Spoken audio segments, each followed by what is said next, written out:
Here was a fun play in the Angels versus Cubs game yesterday. First inning, third batter, Bour's up, hooks one down the line. Nice. Bour might be one of the slower players in baseball, so he's like, oh shit, I got to get back to first. I can't get to second. Gets back to first, and check this shit out.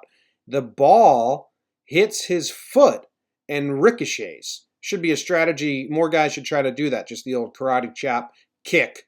He's like, all right, now I'm going to second. Let's fucking go. And they're like, no, dude, you're still very, very slow. Ump calls him safe, even though Javi gets him on the pant leg right there for sure. And Bour knew that, but the ump didn't see it. He goes, safe. Bour's like, nah, it's out. Javi's like, get replay. They're like, Javi, just fucking tag him. He's walking away. He's like, hey man, I'm not trying to jump you or anything. I come in peace. I just got to tag you because the ump got this fucking call wrong. Bour's like, what do you mean? He's like, the ump, dude, he called you safe. Bour's like, I was fucking out. I can't last longer on the base paths anyway. I'm fucking gassed. Get me out of here. And that's it. Nice, fun baseball.